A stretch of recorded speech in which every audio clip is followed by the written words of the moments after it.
अस्सलाम वालेकुम स्टूडेंट्स, क्या हाल चाल हैं? कैसे हैं आप लोग? सबसे पहले तो स्टूडेंट्स मैं आज आपको वेलकम करता हूं शाह ग्रुप एजुकेशनल चैनल पर। आई होप कि आपने अभी तक हमारे चैनल को सब्सक्राइब कर दिया होगा। हम बात कर रहे थे क्लास नाइन्थ केमिस्ट्री की। क्लास नाइन्थ केमिस्ट्री के अंदर हम चैप्टर नंबर 8 पढ़ रहे थे स्टूडेंट्स। क्लास नाइन्थ केमिस्ट्री में हम चैप्टर नंबर 8 पढ़ रहे थे। चैप्टर नंबर 8 जिसका नाम है केमिकल रिएक्टिविटी। बच्चों हम इस चैप्टर के अंदर बात कर चुके थे मेटल्स, नॉन मेटल्स और मेटालॉइड्स के बारे में, उनकी प्रॉपर्टीज के बारे में। हम आयोनाइजेशन पोटेंशियल ऑफ मेटल्स के बारे में डिस्कस कर चुके थे। आज के दिन हम डिस्कस करेंगे स्पेसिफिकली सिर्फ नॉन मेटल्स के बारे में और नॉन मेटल से रिलेटेड दूसरी चीजों के बारे में। ठीक है, तो स्टूडेंट्स आते हैं बात कर, सबसे पहले हम नॉन मेटल्स की बात करते हैं। नॉन मेटल्स कौन से एलिमेंट्स होते हैं? नॉन मेटल्स बच्चों वो एलिमेंट्स होते हैं which do not conduct electricity. Non metals are non metals are those elements non-metals are, एक सेकंड मिल जाता, non-metals are those elements, non-metals जो होते हैं वो ऐसे एलिमेंट्स होते हैं जो कि इलेक्ट्रिसिटी कंडक्ट नहीं करते। which do not conduct which do not conduct heat और इलेक्ट्रिसिटी। हीट एंड इलेक्ट्रिसिटी, ये इलेक्ट्रिसिटी या हीट को कंडक्ट नहीं करते। पहली बात तो ये हो गई। दूसरी बात बच्चों, नॉन मेटल्स की एक और डेफिनेशन होती है कि नॉन मेटल्स ऐसे एलिमेंट्स को कहा जाता है which have greater tendency to accept electron, यानी कि जो ग्रेटर टेंडेंसी रखते हैं इलेक्ट्रॉन्स को एक्सेप्ट करने की, यानी इलेक्ट्रॉन्स को छीनने की कोशिश करते हैं। नॉन मेटल्स को हम क्या करते हैं? नॉन मेटल्स को हम प्लेस करते हैं at upper right portion of the periodic table as shown in the table. जैसे कि मैं आपको दिखा रहा हूँ, ये हम राइट पे रखते हैं, इनको सीधे हाथ पे रखते हैं पी ब्लॉक एलिमेंट्स के अंदर। तो नॉन मेटल्स के अंदर बच्चों सबसे पहला एक जो नॉन मेटल है वो ग्रुप 1A के अंदर है। ग्रुप 1A के अंदर एक नॉन मेटल है जो कि हाइड्रोजन है। फिर उसके बाद नॉन मेटल्स की तादाद शुरू होती है ग्रुप 4A से मोस्टली। ग्रुप 4A के अंदर जो नॉन मेटल है वो है कार्बन। ग्रुप 5A के अंदर जो नॉन मेटल्स है वो है नाइट्रोजन और फॉस्फोरस। फिर ग्रुप 6A के अंदर जो नॉन मेटल है वो है ऑक्सीजन, फिर है सल्फर और फिर सेलेनियम। इसी तरह से अगर हम 7A की बात करें तो 7A के अंदर सारे ही नॉन मेटल्स हैं सिवाय स्टिटीन को छोड़ के, फ्लोरीन, क्लोरीन, ब्रोमीन और आयोडीन। ठीक है, इस तरह से ग्रुप 8A के अंदर सारे एलिमेंट्स नॉन मेटल्स हैं, helium, neon, argon, krypton, xenon और रेडॉन, ये सारे नॉन मेटल्स हैं। अब इनकी काउंटिंग कर लें, टोटल कितने नॉन मेटल्स हैं? 1 2 3 4 5 6 7 8 9 10 11 12 13 14 15 16 और 17, टोटल 17 नॉन मेटल्स है हमारे इस पूरे पीरियोडिक टेबल के अंदर। आपको ये 17 नॉन मेटल्स याद रखने हैं कि there are total 17 elements, 17 non metals in the whole periodic table. आगे बात करते हैं बच्चों नॉन मेटल्स की फर्दर प्रॉपर्टीज की। नॉन मेटल्स जो होते हैं, नॉन मेटल्स ये नॉन मेलेबल होते हैं। नॉन मेलेबल का मतलब होता है कि इनकी शीट्स नहीं बनाई जा सकती। Can not be drawn into sheets, यानी कि नॉन मेलेबल का मतलब यह है कि अब इनकी शीट्स नहीं बनाई जा सकती। जैसे आयरन की शीट्स बनाई जा सकती हैं, लोहे की शीट्स बनाई जा सकती हैं, एल्यूमिनियम की शीट्स बनती है, एल्यूमिनियम की फॉइल बनती है, गोल्ड की शीट्स बनती है, गोल्ड के बिस्किट्स बनते हैं। तो ये मेलेबिलिटी कहलाती है, मेटल्स के अंदर मौजूद है, नॉन मेटल्स के अंदर नहीं होती। तो नॉन मेटल्स होते हैं बच्चों नॉन मेलेबल होते हैं, इनकी शीट्स नहीं बनाई जा सकती। प्लस ये नॉन डक्टाइल होते हैं। नॉन डक्टाइल होने का मतलब ये कि इनकी वायर्स भी नहीं बनाई जा सकती। नॉन डक्टाइल होने का मतलब ये है कि इनकी वायर्स नहीं बनाई जा सकती। ठीक है ना। फिर नॉन मेटल्स होते हैं वो आमतौर पर डल होते हैं अपीयरेंस के अंदर, यानी कि ज्यादा शाइनी नहीं होते। नॉन सोनोरस होता है। नॉन सोनोरस होने का मतलब ये है कि ज्यादा साउंड प्रोड्यूस नहीं करते हैं। पुअर कंडक्टर या इन नॉन कंडक्टर होते हैं हीट के और इलेक्ट्रिसिटी के। ठीक है, most of the non metals are gases, ज्यादातर जो नॉन मेटल्स हैं बच्चों वो गैसेस हैं। For example hydrogen, nitrogen, oxygen, fluorine, chlorine. और ग्रुप 8A के जितने भी एलिमेंट्स हैं, जितने भी नॉन मेटल्स हैं वो ज्यादातर गैसेस हैं। सिर्फ ब्रोमीन ऐसा एक नॉन मेटल है जो कि लिक्विड स्टेट के अंदर पाया जाता है। कुछ नॉन मेटल्स है जैसे कि सल्फर है, फास्फोरस है, सेलेनियम है या आयोडीन है, ये नॉन मेटल सॉलिड फॉर्म के अंदर पाया जाता है। इंक्लूडिंग कार्बन, कार्बन भी हमारे पास सॉलिड फॉर्म के अंदर पाया जाता है, ये भी नॉन मेटल है। अब आगे बात करते हैं स्टूडेंट्स, इलेक्ट्रोनेगेटिव कैरेक्टर की बात करते हैं। जो नॉन मेटल्स होते हैं, नॉन मेटल्स इलेक्ट्रिसिटी को कंडक्ट करने की, इलेक्ट्रॉन्स को एक्सेप्ट करने की टेंडेंसी रखते हैं। तो यहाँ पे ये लिखा हुआ है कि एक नॉन मेटल के अंदर टेंडेंसी होती है, नॉन मेटल की प्रॉपर्टी होती है कि वो इलेक्ट्रॉन को एक्सेप्ट करता है बड़ी आसानी से।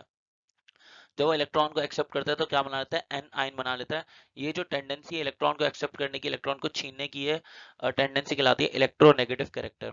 फॉर एग्जांपल अगर हमारे पास नॉन मेटल है एक्स, एक्स इलेक्ट्रॉन को गेन करेगा तो कन्वर्ट हो जाएगा एक्स माइनस आयन के अंदर, तो ये हमारे पास ये एन आयन बना लेगा। आप समझ रहे हैं। फॉर एग्जाम्पल अगर मेरे पास फ्लोरीन है, फ्लोरीन क्या करेगा, फ्लोरीन एक इलेक्ट्रॉन को गेन करेगा, इलेक्ट्रॉन को गेन करने का तो कन्वर्ट हो जाएगा एफ माइनस आयन में, तो ये फ्लोरीन का एनाइन बन गया। ये फ्लोरीन की टेंडेंसी इलेक्ट्रॉन को गेन करने की, क्लोरीन था, क्लोरीन ने इलेक्ट्रॉन को गेन किया और इलेक्ट्रॉन को गेन करने के बाद ये क्लोरीन के एनाइन के अंदर कन्वर्ट हो गया, ये क्लोरीन की टेंडेंसी है इलेक्ट्रॉन को गेन करने की। बच्चों यहाँ पे नेगेटिव आयंस के बारे में बात करें, नेगेटिव आयंस मूव करते हैं टूवर्ड्स, ये स्पेलिंग मिस्टेक हो गई, यहाँ पे हो जाएगा टूवर्ड्स। जो हमारे पास नेगेटिव आयंस है, नेगेटिव आयंस ये मूव करते हैं एनोड्स की तरफ, ठीक है ना। इलेक्ट्रोलिसिस के दौरान में, इलेक्ट्रोलिसिस के प्रोसेस के दौरान में ये नेगेटिव आयंस या एनाइंस मूव करते हैं एनोड की तरफ, और इसीलिए इनको क्या कहा जाता है, एनोड की तरफ ट्रेवल करने की वजह से इनको कहा जाता है एन आयंस। जो इलेक्ट्रोनेगेटिव करेक्टर है, electronegative character across the period, यानी कि लेफ्ट टू राइट ये इलेक्ट्रोनेगेटिव करेक्टर बढ़ता है। इलेक्ट्रोनेगेटिव करेक्टर जो होता है वो लेफ्ट टू राइट यानी कि अक्रॉस द पीरियड, पीरियड के अंदर आगे जाते हुए, लेफ्ट टू राइट जाते हुए इलेक्ट्रोनेगेटिव करेक्टर बढ़ता है, क्योंकि लेफ्ट टू राइट में एटॉमिक साइज जो होता है वो डिक्रीज होता है, एटॉमिक साइज डिक्रीज होता है। एंड बच्चों यहाँ पे एंड लिखा हुआ है, ये आंसर हो गया गलती से। एंड जो न्यूक्लियर चार्ज है या न्यूक्लियर चार्ज डेंसिटी जो होती है वो इंक्रीज होती है अक्रॉस द पीरियड। लेकिन अगर हम इलेक्ट्रोनेगेटिव करेक्टर की बात करते हैं तो electronegative character down the group decrease होता है। मान लो कि हीलियम से रेडॉन तक आते हुए, हीलियम से रेडॉन तक आते हुए इलेक्ट्रोनेगेटिव करेक्टर या इलेक्ट्रोनेगेटिविटी जो होगी ये डिक्रीज होती है, ठीक है। अच्छा क्यों डिक्रीज होती है, क्योंकि एटॉमिक साइज इंक्रीज हो रहा होता है।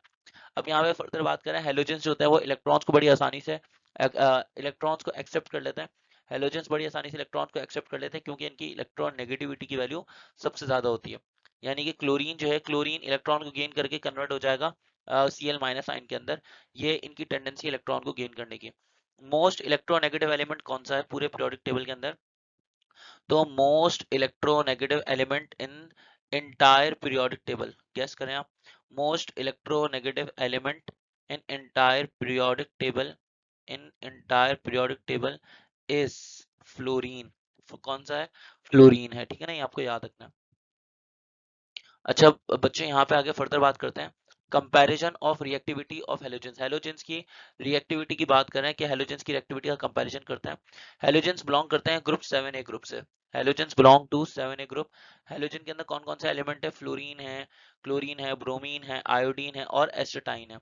हेलोजेंस जो होता है वो आमतौर पर मॉलिक्यूलर फॉर्म के अंदर एग्जिस्ट करता है। मॉलिक्यूलर फॉर्म के अंदर एग्जिस्ट करने का क्या मतलब है, जैसे कि ये F2 की फॉर्म में पाए जाएंगे, Cl2 की फॉर्म में पाए जाएंगे, Br2 की फॉर्म में, I2 की फॉर्म के अंदर ये पाए जाएंगे, एंड सो ऑन।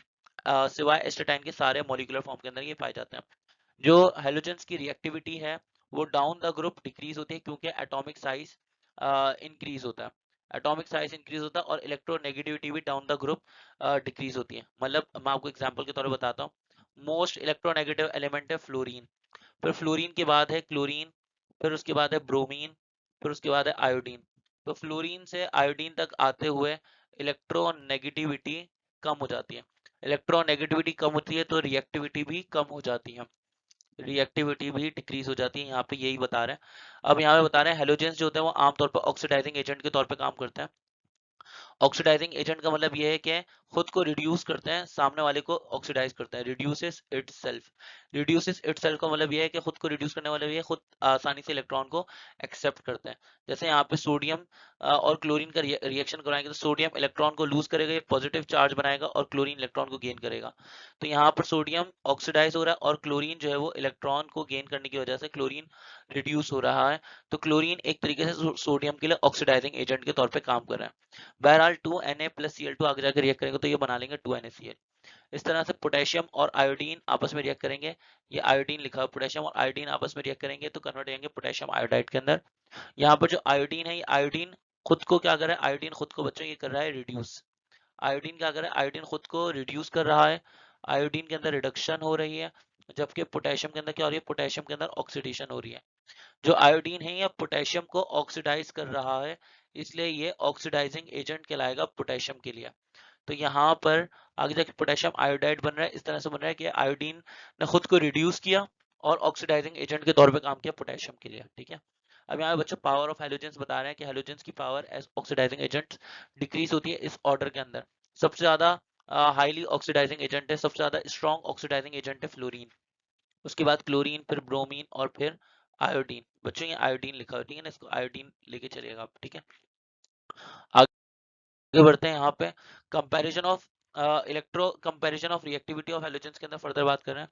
यहाँ पे बोल रहे हैं कि more reactive halogen can displace less reactive halogen. एक जो हाईली रिएक्टिव हैलोजन होगा वो लेस रिएक्टिव हैलोजन को रिप्लेस कर सकता है एक सॉल्ट का सोल्यूशन बनाने के लिए। जैसे कि अगर यहाँ पे देखें, यहाँ पे पोटेशियम आयोडाइड है और यहाँ पे क्लोरीन लिखा हुआ है, ठीक है। पोटेशियम आयोडाइड और क्लोरीन में जो आयोडीन है, ये आयोडीन लेस रिएक्टिव है, लिख देता हूँ। Iodine is less reactive, iodine is less reactive, जबकि क्लोरीन जो है वो हाईली रिएक्टिव है। क्लोरीन क्या है बच्चों? क्लोरीन जो है यहाँ पर हाईली रिएक्टिव है। अब हो क्या रहा है कि क्लोरीन ना ये आयोडीन को रिप्लेस कर रहा है। यहाँ पर दो आयोडीन है, दो आयोडीन अलग हो जाएंगे, बना लेंगे आयोडीन गैस। जब क्लोरीन आयोडीन को रिप्लेस करेगा तो ये बना लेगा 2KCl पोटेशियम क्लोराइड बन जाएगा। एक हाईली रिएक्टिव क्लोरीन ने, एक मोर रिएक्टिव क्लोरीन ने लेस रिएक्टिव क्लोरीन को रिप्लेस कर दिया। अच्छा, अब यहाँ पर ये बता रहे हैं कि जो हेलोजेंस है ये हाइड्रोजन के साथ में रिएक्ट करते हैं, हेलोजेंस हाइड्रोजन के साथ में रिएक्ट करते हैं ताकि हेलोजन एसिड बना लें। जैसे कि H2 और X2 आपस में रिएक्ट करके बना लेंगे 2HX। अब ये X2 से मुराद क्या हो सकता है? X2 से मुराद हो सकता है F2Cl2 Br2 I2 etcetera etcetera. H2 hydrogen gas, HX से मुराद है हमारे पास HF हो गया, HCl हो गया, HBr हो गया या HI हो गया। X से मुराद कोई भी हेलोजन है। अब देखिए मैं आपको इसकी इक्वेशन बताता हूँ। लेट्स हमारे पास H2 है, H2Cl2 से रिएक्ट करके क्या बनाएगा? ये बनाएगा 2HCl। फिर H2I2 से रिएक्ट करके बनाएगा 2HI एंड सो ऑन, ठीक है ना। ये इक्वेशन होगी इसके अकॉर्डिंग। अब बोल रहे हैं एसिडिक स्ट्रेंथ जो है हेलोजेंस की, बच्चों यहाँ पर ये हेलोजेंस लिखा जाएगा, स्पेलिंग मिस्टेक हो गई है, यहाँ पर ये लिखा जाएगा हेलोजेंस, ठीक है ना। तो यहाँ पे बोल रहे हैं एसिडिक स्ट्रेंथ जो है हेलोजन एसिड्स की जो एसिडिक स्ट्रेंथ है वो डिक्रीज होती है इन द फॉलोइंग ऑर्डर। सबसे ज्यादा एसिडिक कौन सा है? सबसे ज्यादा एसिडिक है HI, फिर HBr, फिर HCl और फिर HF। यहाँ पर HI के बारे में बात कर रहे हैं। हाइड्रोजन आयोडाइड सबसे ज्यादा स्ट्रॉन्ग एसिड है, क्योंकि हाइड्रोजन आयोडाइड का बॉन्ड जो होता है बड़ी आसानी से टूट सकता है और ये बड़ी आसानी से H+ आयन बना सकता है वाटर के अंदर, ठीक है।